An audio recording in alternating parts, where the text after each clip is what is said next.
et à la mallette et tout ira bien. Le 10 septembre dernier, Madame la vice-présidente, malgré une vaste mobilisation citoyenne et juridique, Monsieur Jonas Kiese Omba a été déporté vers la République démocratique du Congo. Ce jeune père, établi au Québec depuis 2019, a dû quitter son épouse canadienne, Madame Fanny Séguin, et leur nourrisson Kimia, âgée seulement de 3 mois, et elle-même citoyenne canadienne. C'est très affligeant selon vous, non? Absolument. C'est un scandale, en fait, ce que vit cette famille-là. Ce que vit la famille de Jonas, la famille de Fanny. C'est absolument déchirant de penser même que parce que il y a une problématique autour de la déportation de Jonas, c'est que il aurait participé à une manifestation d'un groupe controversé en RDC qui lui aurait valu d'être classé donc comme terroriste, et je l'utilise avec des très grands guillemets parce que on sait qu'il y a des personnes qui sont classées aussi là dans cette catégorie-là, qui sont parfaitement pacifiques, comme Jane Aidoo, l'ancien ministre de Nelson Mandela.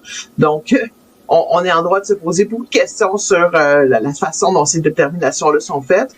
Et ce monsieur-là, donc Jonas, était allé à une manifestation à l'âge de 17 ans. Il était donc très jeune. C'était une manifestation pacifique. Et ayant participé à cette manifestation-là, il a perdu son droit d'être au Canada. Il a été déclaré inadmissible. C'est absolument épouvantable qu'une personne qui manifeste se perde, soit déclarée inadmissible, et particulièrement soit arrachée à son épouse et à son enfant. C'est ça que je trouve particulièrement épouvantable. Il y a une famille derrière tout ça. Il y a un enfant qui va devoir connaître peut-être une vie sans son papa pendant un certain temps. Bon, après ça, on sait que Madame Séguin prévoit quitter le Canada définitivement avec Kimia pour s'établir en Afrique parce qu'elle ne veut pas vivre sans son mari. Donc, on sait que la famille va éventuellement vivre une réunification en sol africain. Aux dernières nouvelles, selon Soleil, c'était en Côte d'Ivoire.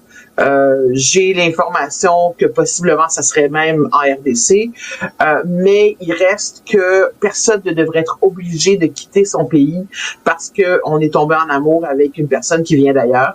C'est complètement inacceptable. Fanny devrait pouvoir rester ici si c'est ce que elle, Jonas et Kimia désirent. Voilà, on est très solidaire de ce que vit la famille Kiese Séguin. C'est vraiment épouvantable.